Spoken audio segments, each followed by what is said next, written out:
passenger plane with 43 people on board crashed into Tanzania's Lake Victoria on Sunday.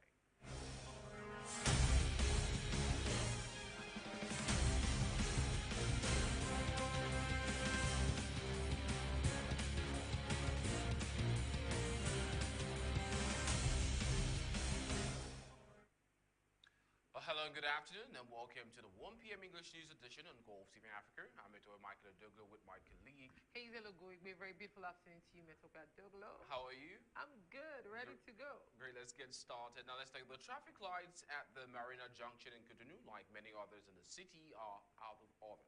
This has resulted in an increase in accidents, causing considerable discomfort to users who demand the immediate renovation of these traffic lights.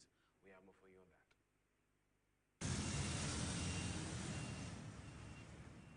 It is now an uphill struggle for the citizens of Cotonou to cross the various roads. Indeed, several major junctions have dysfunctional traffic lights whose failure to work causes more and more accidents on the public highway.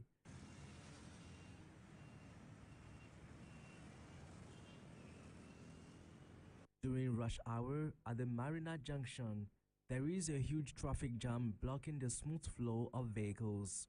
Users are forced to run into each other with the high risk of accidents. The Republican police on duty at these junctions at times substitute the traffic light in order to regulate the situation. Something that has become the norm for quite a while now. The rather slow public procurement procedure would be the cause of this malfunction of the traffic lights in Cotonou. Meanwhile, accidents are constantly happening. A fire broke out in Dantokpa Market on the night of Saturday the 5th to Sunday the 6th of November 2022. Several stores went up into smokes. Thanks to the efforts of the fire department and the police, the situation was contained and there was no human casualty. More information in the following report.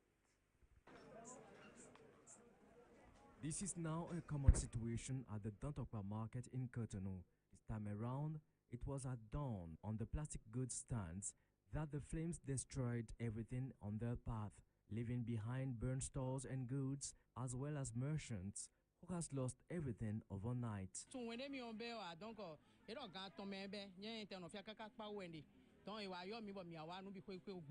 I don't know exactly what time the blaze started. Well, I live in Pau, which is very far from here. By the time we were contacted and my arrival here, everything was already burnt. We could not retrieve anything. We mainly sell plastic items here. Plastic bowls, shoes and stuff like that were all burnt before we came.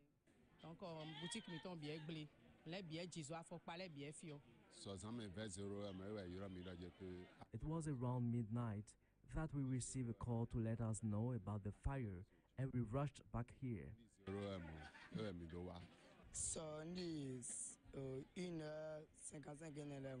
It is rather around 1:55 in the morning when I woke up to go to the bathroom that I noticed there was a fire which was ravaging some stores of the market. We spotted a cable that was melting due to the heat. That's when we started to smash some doors to try to save the merchant's item. But when the police showed up, they ordered us to wait for the fire department to arrive before we could do anything else.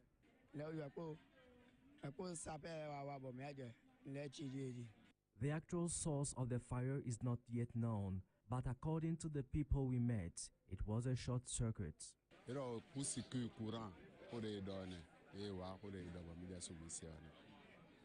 It seems that it's still a short circuit that will be the cause. That is what we were told anyway. Several stores have burnt, with many goods including plastic items, oil cans, and so forth. Frankly, we are as surprised as you, and we do not know why fires are so frequent in the Dantokpa Market. But when we called the firemen, their reaction was not spontaneous. They took almost 3 hours before showing up. Perhaps if they had arrived earlier, the situation would not have been so dramatic.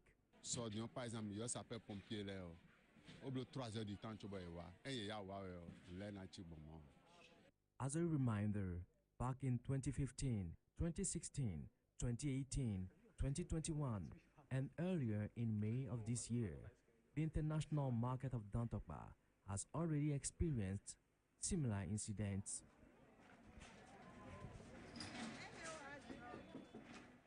Moving on from that, the Kenyan Airways pilot strike continues. The airline was forced to cancel 75% of its flights on Monday, leaving thousands of passengers stranded.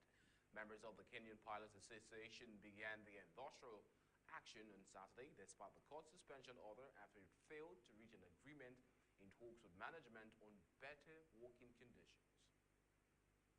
As the Kenyan Airways pilot strike continues, the airline was forced to cancel 75% of its flights on Monday, leaving thousands of passengers stranded. Members of the Kenyan Pilot Association began their industrial strike on Saturday, despite a court suspension order after it failed to reach an agreement in talks with management on better working conditions. Their demands include the company lifting a suspension of payments to the Staff Provident Fund and for salaries owed from the COVID-19 pandemic period to be paid. The cancellations of flights by Africa's second-largest airline is having a huge impact on travel across the continent. While some people have managed to find alternative flights, others have not been so lucky. The government of Kenya is doing nothing about it to make sure that people go back to their homes. There are people who have work to do, and now they are stuck there like 4 days. It's a long time, stated a South African. I'm here because I was supposed to go home today from Nairobi to Lagos. But due to the strike, they've postponed our flights to 4:30 a.m. tomorrow. Now I need to think about what I'm going to do tonight and also the plans that I made back at home. Strike is exacerbating the woes of the troubled national carrier, which has been running at a loss for years, despite the government pumping in millions of dollars to keep it afloat. It is also expected to have a negative impact on Kenya's exports, as the airline transports some 150 tons of fresh produce on average to Europe and the Middle East. A passenger plane with 43 people on board crashed into Tanzania's Lake Victoria on Sunday as it approached the northwestern town of Bukoba. The accident is being blamed by bad weather for 3 people, including 39 passengers, and 2 pilots and 2 crew members were on the flight from the economic capital of Dar es Salaam to Bukoba, a town on the shores of the lake, Africa's largest and the source of the Nile. A Tanzanian commercial flight operated by Precision Air crash landed in bad weather in Lake Victoria on Sunday, killing a number of people. The country's Prime Minister, Kazim Majaliwa, said officials believe all bodies have been recovered from the airplanes. The airline confirmed the death toll and amended the number of survivors down in an updated statement on Sunday evening. Precision Air extends its deepest sympathies to the families and friends of the passengers and crew involved in this tragic incident. The company will strive to provide them with information and whatsoever assistance they will require in their difficult time, the airline stated. The names of the passengers and crew on board the aircraft will not be released until all next of kin have been notified, the airline added. The flight, including 39 passengers and 4 crew members, had taken off from Tanzania's commercial capital of Dar es Salaam and was headed to the town of Bukoba before it plunged into Lake Victoria as it was preparing to land. Videos circulated on social media taken by onlookers on the shores of Lake Victoria show the aircraft submerged in water, with emergency responding, coordinating rescue efforts from nearby boats. Precision Air CEO Patrick Mwari appeared visibly distressed while speaking to reporters in Dar es Salaam on Sunday. Mwari's voice broke and he had to pause to wipe away tears as he said the plane had departed around 6 a.m. local time and had been expected in the northwestern lakeside town of Bukoba at 8:30 a.m. But at 8:53 a.m., our Operation Control Center got a report that the aircraft had not arrived, he said in a televised statement. The accident is believed to have happened on the final approach to the airport, whose runway begins right next to Lake Victoria, Africa's largest freshwater lake. Local authorities suggested bad weather may have played a part in the accident, saying the area had been under heavy rainfall and strong winds at the particular time. The regional airline has opened a crisis management center and established information areas in Bukoba and Dar es Salaam to communicate with families of the passengers.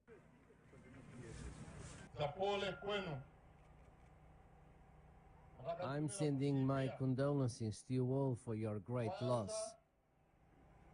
I also want to assure you that we won't rest until the investigation is done and we know exactly what was the cause of this accident, especially what really happened for the plane to crash.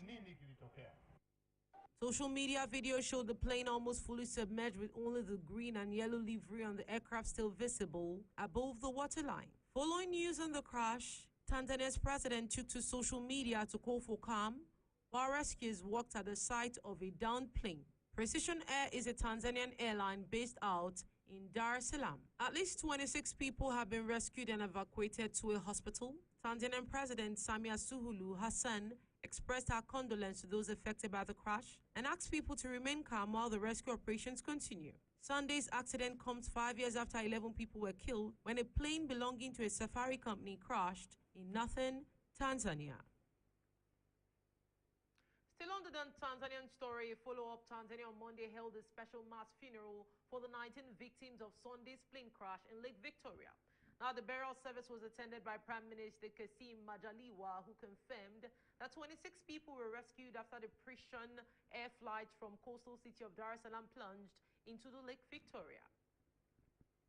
Tanzania on Monday held a special mass funeral for the 19 victims of Sunday's plane crash in Lake Victoria. The burial service was attended by Prime Minister Kassim Majaliwa, who confirmed that 26 people were rescued after the Precision Air flight from the coastal city of Dar es Salaam plunged into the river.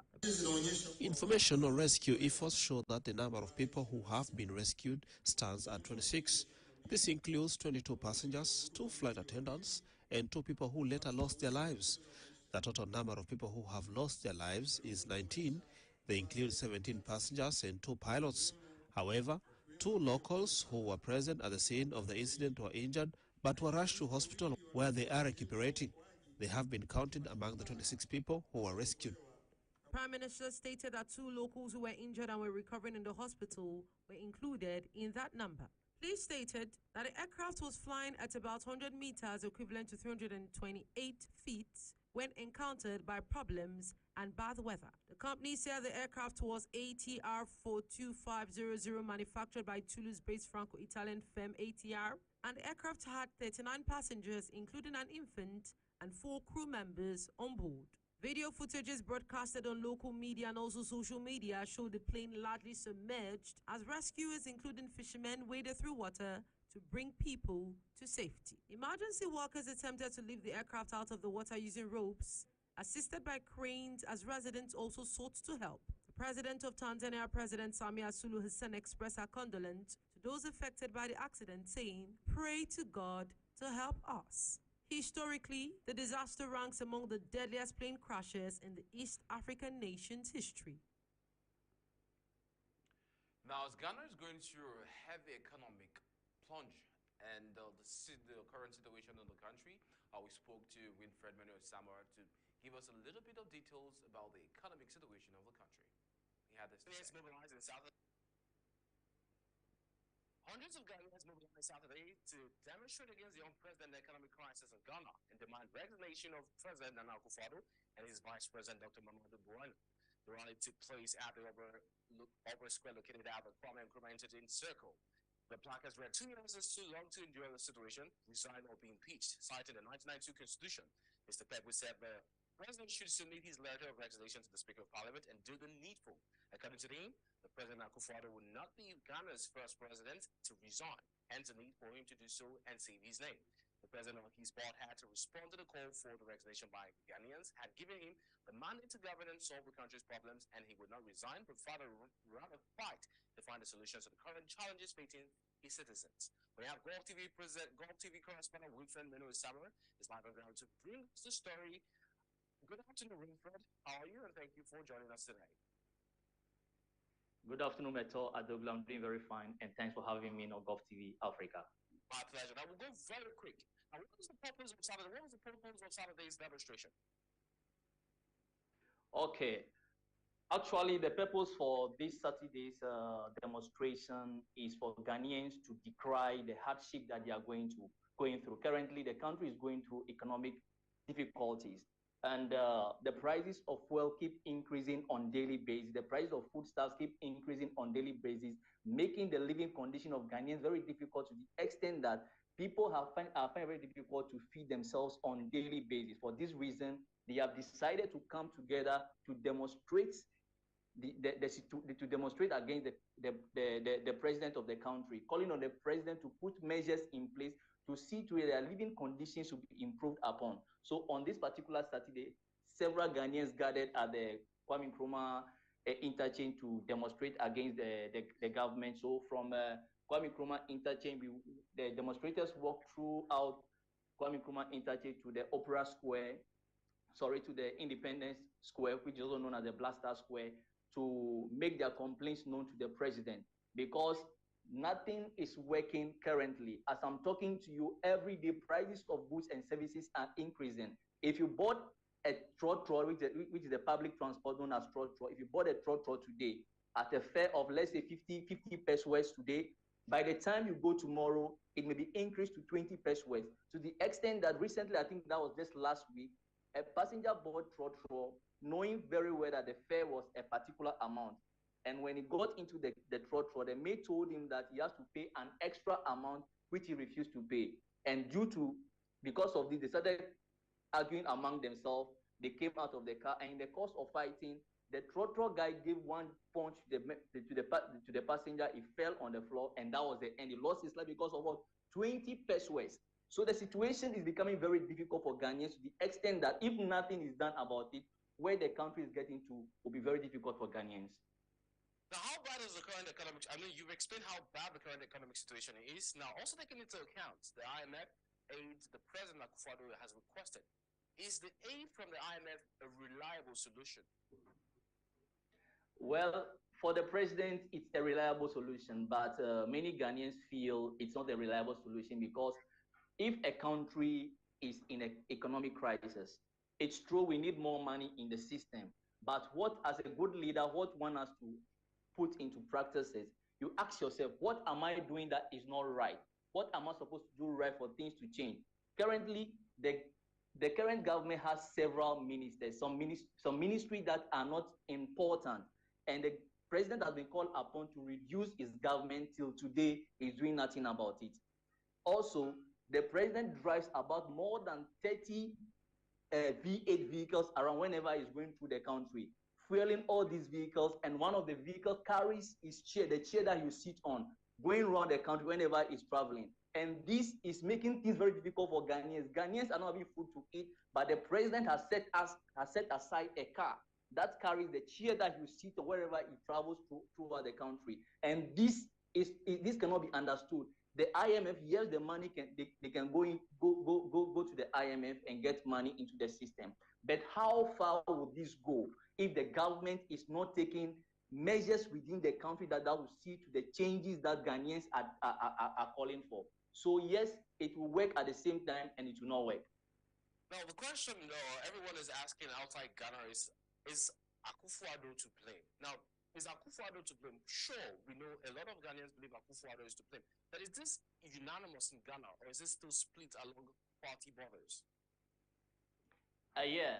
Let me remind you that the situation that is currently happening in Ghana is felt by every Ghanaian, even members of the government, to the extent that about a week ago, we have in parliament, the ruling party has 137 members of parliament, and the opposition also has 137 members in parliament.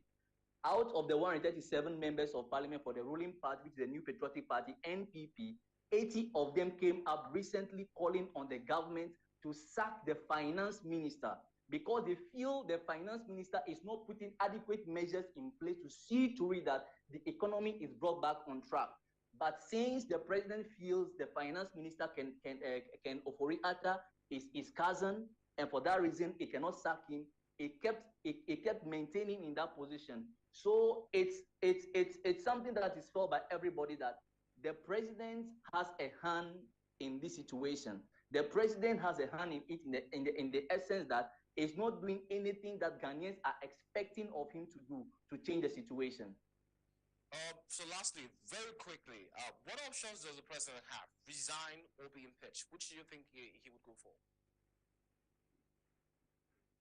Actually, to me, I don't think the president Nana Akufo-Addo is going for any of these options. The two options are on the table. He either resigns or he gets impeached. He's not ready for any of them. He's not ready for any of them. Again?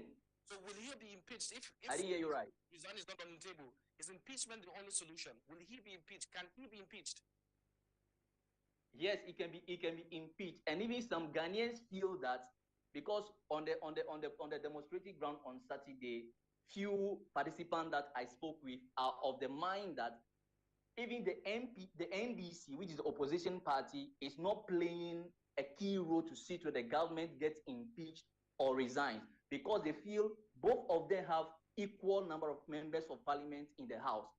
For that reason, they have equal powers. And even recently, about 80 of the MPP members of parliament are calling on the president to sack his finance minister. That means they are also of the opinion that something should be done. So if the opposition, that is the National Democratic Congress and the MPP guys, can come together, the president can easily be impeached. But who knows? Even these 80 members of parliament that recently called for the sacking of the finance minister, when after coming up to make the conference, the president called them into the presidential palace and spoke with them. After speaking with them, they changed their mind. Who knows? Has he given them something to make them to change their mind? These members of parliament, are they really there to fight for the people, or they are there to fight for their personal interest? So we are not very sure if the members of parliament will see to that the president gets impeached. All right, thank you, Winfred Menohuey, for your contribution to this edition of All News. Thank you very much, and have a good day. The pleasure is mine, Metohuey ADOGLO, and my regards to all viewers. All right, thank you so much, Mr. Wilfred Asamoah. Now back to the news. Nearly 100 heads of state and government are meeting for a two-day meeting in Sharm el-Sheikh, facing calls to deepen emission cuts and financially backed developing countries already devastated by the effects of rising temperatures. Nearly 100 heads of state and government are meeting for 2 days in Sharm el-Sheikh, facing calls to deepen emission cuts and financially backed developing countries already devastated by the effects of rising temperatures. A multitude of other crises, from Russia's war in Ukraine to soaring inflation and the lingering effects of the COVID pandemic, has raised concerns that climate change will drop on the priority list of governments. Nations worldwide are coping with increasingly intense natural disasters that have taken thousands of lives this year alone and cost billions of dollars, from devastating floods in Nigeria and Pakistan to droughts in the United States and Africa, and unprecedented heat waves across 3 continents. Time is running out, and the end of the decisive decade is a few years away, and we must make use of it to resolve this battle in the way we want. It is time for action and implementation. There is no way to retreat or place for excuses, as missing the opportunity will waste the legacy for future generations of our children and grandchildren.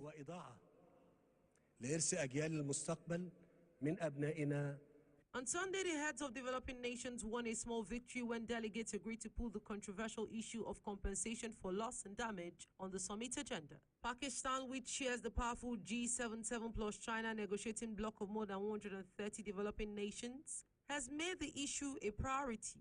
The United States and the European Union have dragged their feet for years on the proposal, fearing it would create an open-ended repatriation framework. Guterres said COP27 must agree on a clear time-bound roadmap for loss and damage that delivers effective institutional arrangements for financing. Rich nations will also be expected to set a timetable for the delivery of $100 billion per year. This is aimed at helping developing countries green their economies and build resilience against future climate change. Last night, Kenya's worst drought in 4 decades is wreaking havoc in its wildlife. The Wildlife Minister presented Friday, November 4th, a key finding of a new report entitled Impacts of the Current Drought on Wildlife in Kenya. Kenya's worst drought in 4 decades is wreaking havoc on wildlife. The Wildlife Minister presented on the 4th of November key findings of a new report entitled The Impact of the Current Drought on Wildlife in Kenya. Sadly, the crisis has affected nearly half of the East African nation's 8 provinces, leaving humans and beasts very few food sources. Speaking at a press conference on Friday, the Tourism and Wildlife Minister gave details on the high mortality rate of wildlife. The Amboseli and Laikipia Sambo region south, which are home to tourist safaris, record more than 70 elephant deaths. Some species like gravy zebras, which are listed as endangered on the International Union for Conservation of Nature Red List, were badly hit. 4 consecutive rainy seasons have failed in the Horn of Africa, driving Kenyan families and wildlife on the brink of famine.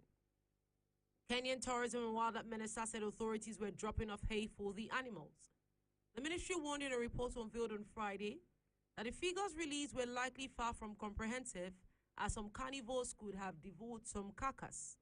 Scores of other wildlife have died since February as Kenya battles its worst drought in 40 years. The drought has killed 205 elephants between February and October in Kenya wildlife reserves.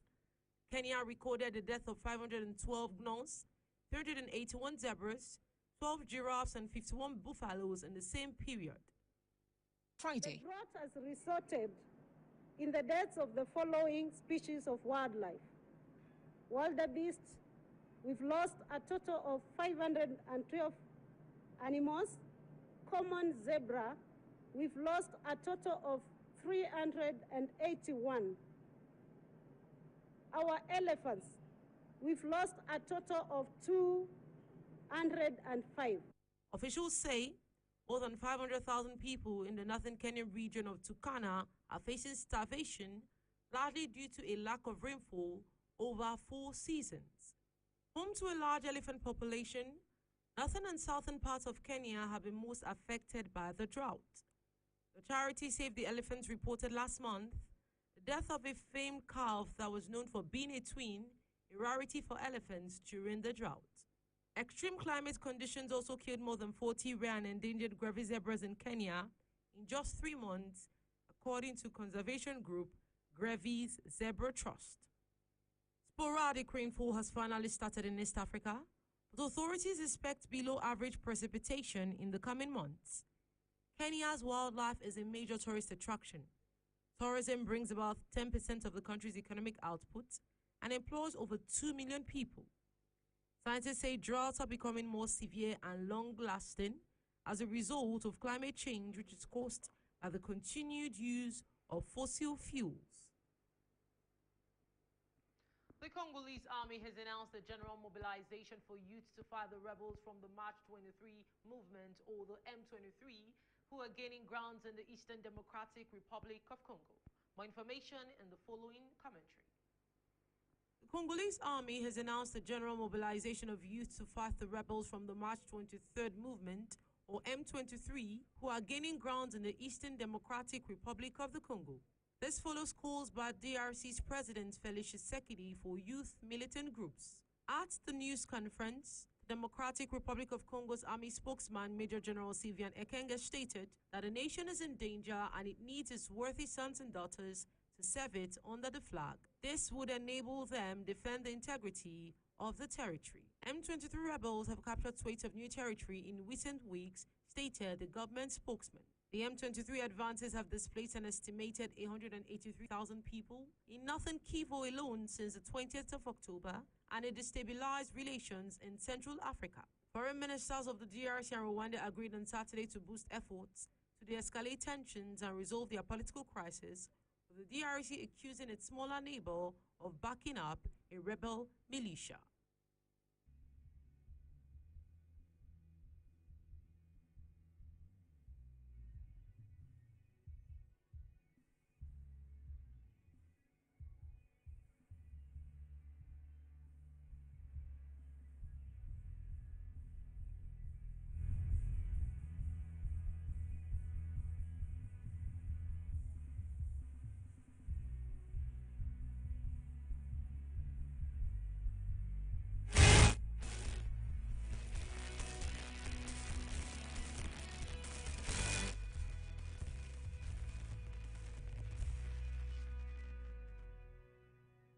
Welcome to the African Newspaper Review. For more information and stories across the African continent, this is still the 1 p.m. English News. I'm Metohuey ADOGLO with my colleague. Hazel, OGOIGBE. Very beautiful afternoon to you once again. Are you my partner in crime? Are you my partner what? Any which one, we roll together. You're my partner at the Newspaper Review. All right, let's go. We start off with papers with stories coming in from Nigeria. We touch on the Punch. Now, the front page of the Punch reveals 2023 elections. INEC laments tough times. We have this on page 2. Now, what whole times are they, is INEC lamenting? I guess you can find it on page 2. Do you have insights on what tough times INEC is currently going through? I think basically some of the factors, some of the challenges INEC is going through is the fact that some voters have not come to pick up their cards. Do you understand? And, you know, this is talking about the fact that everybody is saying, okay, we want a new government, You registered, you took the pain to register, and then for one reason or the other, you've not come to pick up your PVCs.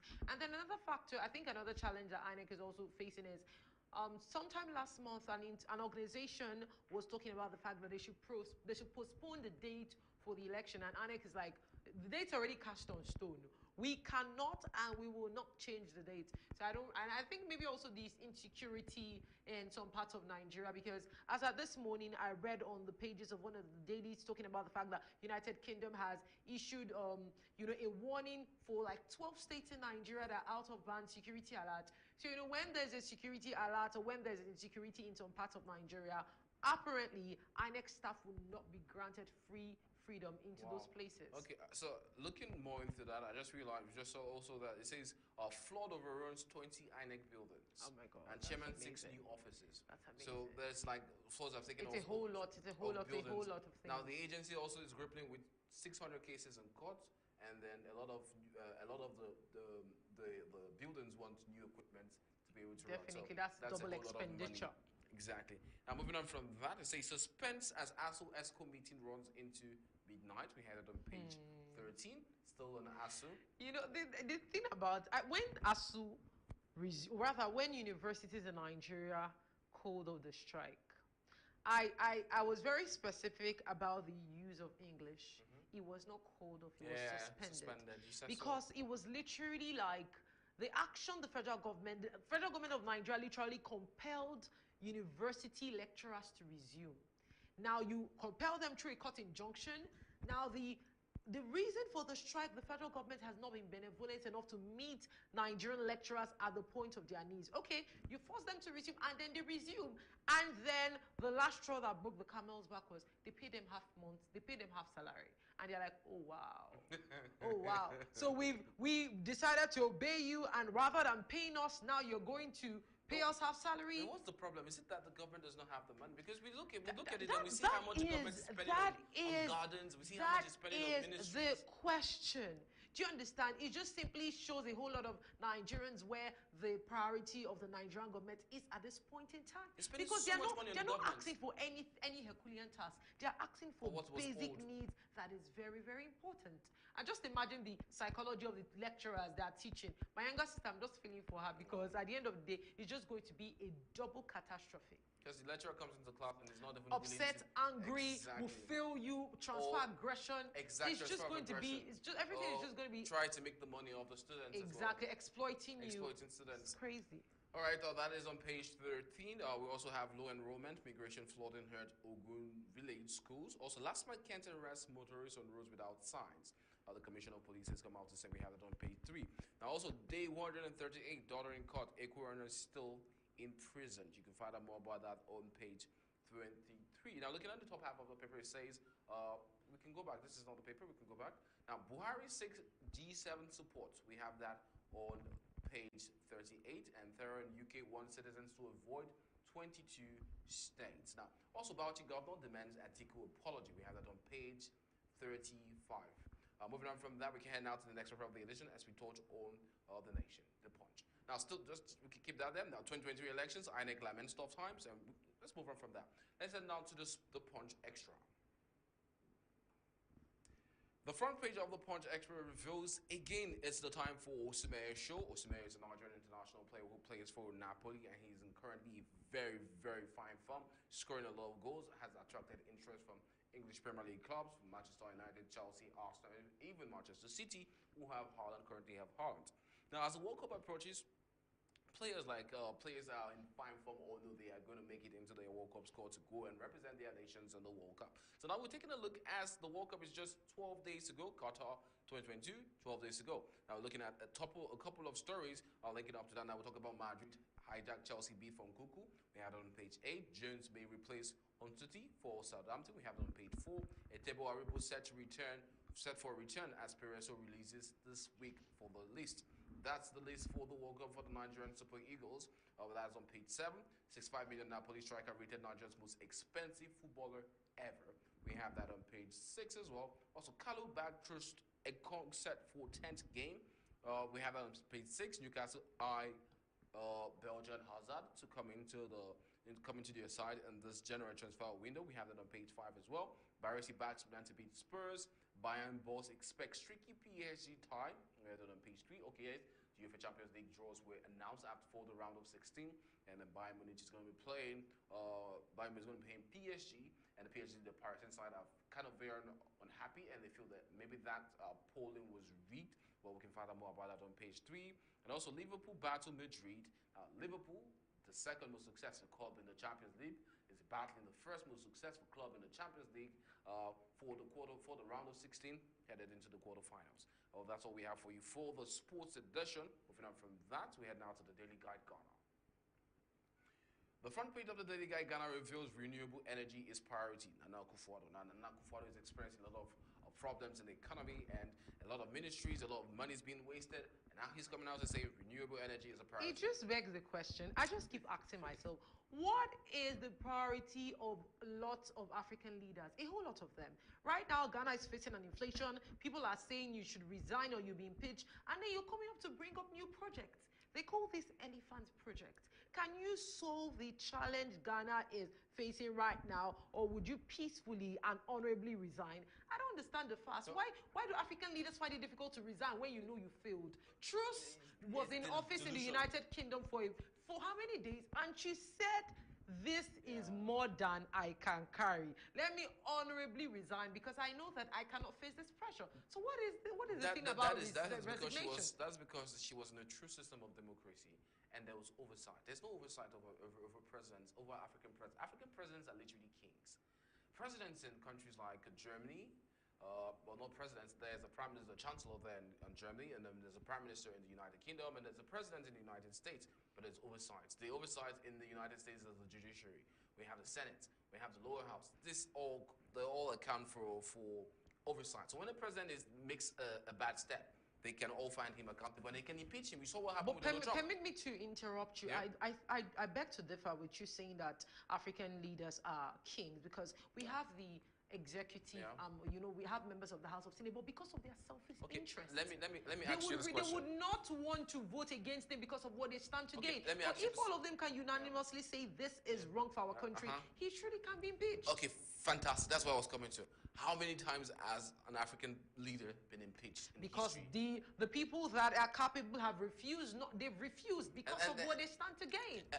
Which so at the end of the day, it's not like they don't have the oversight function. They have but they have refused to exercise their oversight function. I think, I see your point. I'll make a little more research on that, and I'll come back to you on that. Anyway, it's very sad that for a long time, leaders just do whatever they want. Whatever they want. And the people that are supposed siphon money. People that have the power to make change, like you say, are not making change. They're just silent. And yeah, exactly. So now, very, very sad. Renewable energy is a priority. Maybe he looks at it and says, okay, we're spending so much on energy. Let's make renewable energy using solar. See how much that will offer, and how long that he can hold on that for. Fingers crossed. Fingers crossed. This is a deflection. This is a big deflection. All right. Also, appointing Tigers trial judge again. We have that on page 6. Free Zones launches annual investment week. We have that on page 7. Piang fires MPs over GSF capping. NDC members endorse Darfur for flag bearer. We have that. If you're interested in Ghanaian politics, you can get that on page 3 of the Daily Guide. Moving on from the Daily Guide, we head to the next paper as we touch on the New Vision. The front page of the New Vision, Uganda reveals students who made satellites. Page 4 and 5. That is very interesting. Uganda to launch second satellites very soon. Now, made by students. Quite interesting. You can get that, like I said earlier, you can get it on page 4 and 5. Also, house help held over stabbing baby to death. Hey, oh my, like literally, when I heard that story, my heart literally leaped. I don't understand the baby's scene. Like, I don't understand some the demons that possess some That house means helps. the baby must have provoked her to the point that she had to A baby stop. is a baby. Yeah, baby's You know, a baby. seriously, I really think this is a clarion call to every mother and father out there. That before you get a nanny to take care of your child, especially when you're working class, you work from 9 to 5 or 9 to 6 or 9 to 7, it's very necessary to take the person through very serious interviews. Spiritual interviews, physical interviews, psychological interviews, yes, because some people are sadists, some people are sent by the devil, some people are just agents to come and destroy. Just imagine if this family had been looking for this child for the past 15 or 20 years, and this house help stab the child, even if she goes to prison, will it bring back the dead child? It will not bring back the dead child. That is the point. I think I have asked this question, and I still haven't found an answer to it, in the sense that when people attack other people or commit a crime to a person, like you deface a person with acid, and you go to jail for 10, 15 years. That's all. You come out from jail, after 15 years, you're out of jail. Your body's still hale and healthy. And that person is still defaced. Is that true justice? Is that true justice? Is that true justice? So yeah, I think justice is such a complicated thing. You know, this that story, it is so hard to equate. Yeah, this story just reminds me of when I was younger. My mom was telling me, she narrated a story that we had a maid that every time she carried my younger brother up, he always starts wailing. And first time, second time, my mom was like, okay, this is a coincidence. The third time, she just told the maid, pack your things and leave. Thank you so much for working with me. Paid her off, and she left, and my brother was okay. So, just imagine, because why is he crying? Yeah, it means that it doesn't vibe. He's not vibing with her. Exactly, and then there's no point for that then. All right, moving on from that to the latter of the edition, we touch on the star from South Africa. The front page of the Star from South Africa reveals Gauteng's abandoned babies, a crying shame. Worrying cases of babies deserted at Gauteng Hospital prompt call for urgent preventative measures. Oh my. A lot of abandoned babies there. That simply tells you the economic situation of in the country. They have to leave their baby there. Hopefully the baby goes to an orphanage. So that's the point of it all. Also, ANG MPs threatens star editors with assassination. You can get that on page 7. Also, Crisis Committee supports scrapping Soweto's debt. SARS Live Real Life, this is just a little bit documentary also on that. Also, local artists who should be on your radar. This is about lifestyle. We have that on page 7 of the Star from South Africa. Well, that's all we have for you for this edition of the African Newspaper Review. Hazel, over to you. Thank you so much, Metohuey ADOGLO, for the African Newspaper Review. And our dear viewers, this is where we conclude today's news edition. To end the news edition, here's a recap of our top stories. A fire broke out in the Dantokpa market on the night of Saturday the 5th to Sunday the 6th of November 2022. The Congolese army has announced a general mobilization of youth to fight the rebels from the March 23rd rebel movement. We also saw that a passenger plane with 43 people on board crashed into the Tanzanian Lake Victoria on Sunday, and on Monday, the burial took place. Well, that's all we have for you for this edition of the 1 p.m. news on Golfe TV Africa. I'm Metohuey ADOGLO with my partner, Hazel OGOIGBE. Thanks for tuning in. Have a splendid day ahead. Cheers.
Le Centre de formation des médias, CFDM, filiale du groupe de presse La Gazette du Golfe, fort de plus de 30 ans d'existence, porte à la connaissance du public qu'elle procède à une offre de stage professionnel de 6 mois dans tous les domaines des médias à toutes les personnes désireuses et prêtes à entrer dans la vie active.